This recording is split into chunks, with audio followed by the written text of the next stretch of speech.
일반적으로 기술적 분석으로 접근해서 매매하는 경우에 가장 많이 활용하는 방법은 가격 이동평균선을 참고하는 것일 텐데요. 때로는 차트의 흐름과 주가 변화에 따라 이평선 흐름보다 더 강하게 작용하는 것들이 있습니다.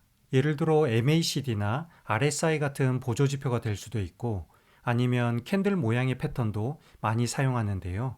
오늘은 매물대를 이용해서 타점을 잡는 방법이랑 실전 매매 사례를 같이 한번 살펴보겠습니다. 예시로 준비한 종목 바로 네이처셀이라는 바이오 관련주인데요. 차트를 보면 지난 10월 말부터 급격히 상승하던 첫 번째 상승 구간을 보겠습니다. 여기는 3일선이나 5일선을 따라 이평선 매매를 했다면 아마 수익률이 좋았을 것 같은데 상승 중 갑자기 이날 장대 음봉이 나왔네요. 그리고 아래 거래량도 꽤 많은 편이어서 당시 고점에 물렸던 분들이라면 긴장할 수밖에 없는 구간이었을 것 같죠. 이런 경우 다음날 흐름이 정말 중요한데 만약 하락이 나왔다면 아마 줄줄 흘러내려서 빠른 손절을 해야 했을 텐데요. 음봉이 발생한 다음날 다행히 전날의 음봉을 모두 잡아먹는 양봉의 반전 캔들이 나왔습니다.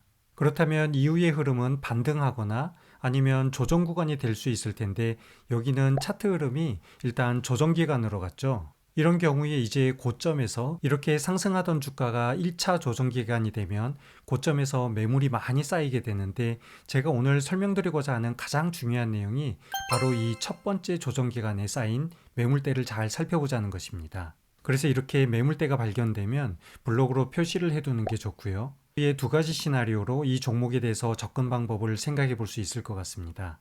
우선 첫 번째로 여기서 주가가 바로 하락하는 경우일 텐데 눌림목 자리로 아래에 있는 16,000원 부근이든 아니면 더 아래에 있는 만원 부근이든 저가로 종목에 진입했다가 나중에 반등할 때 이 매물대가 가장 중요한 저항 구간이 되고 여기서 차익 실현할 수 있는 매도 타점이 되는 것입니다.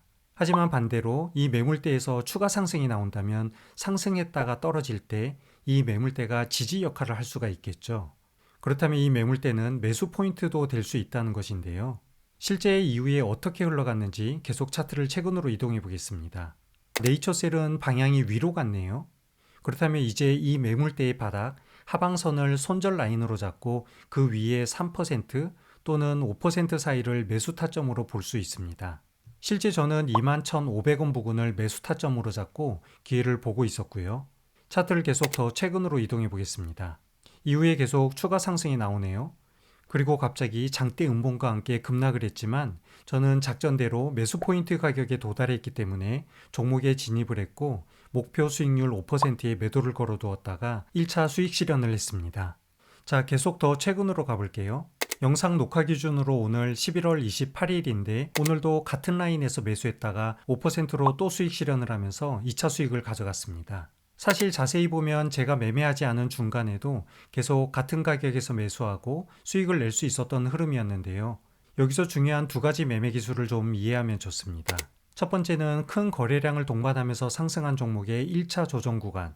이 구간의 매물대는 지지 또는 저항 역할을 하는데 지금 보시는 네이처셀처럼 20일 이평선이 무너졌음에도 여전히 저항선으로 주가 하락을 방어하면서 매매 기회가 될 수 있다는 것입니다. 두 번째로 꼭 명심해야 하는 건 이 매물대마저 깨지면 아래에 받쳐주는 이평선이 없기 때문에 갑작스러운 급락이 나오거나 장기적으로 큰 하락이 지속될 수 있다는 것인데요. 그래서 이러한 매물대의 하단 라인을 손절 라인으로 잡고 그 손절 라인을 꼭 지키는 것이 정말 중요하다는 거 기억하시면 좋을 것 같습니다. 아무튼 오늘 매물대를 활용한 매매 기법 짧게 살펴봤는데 이 영상을 보고 여러분이 하던 매매를 모두 이렇게 매물대를 이용하는 방법으로 바꾸면 절대 안 되겠죠. 주식 종목들은 흐름과 특징에 따라 이렇게 매물대가 중요한 역할을 하는 종목도 있지만 이평선 매매가 핵심이 되는 종목이 더 많고요. 아니면 어떤 종목은 보조지표에 따라 움직이는 것들도 있어서 종목마다 그 특징에 맞게 매매 기법을 찾아내는 것이 정말 중요할 것 같습니다. 또 그러기 위해서 저희가 계속 공부하는 게 아닐까 생각되는데요.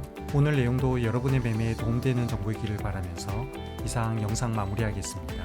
시청해주셔서 감사합니다.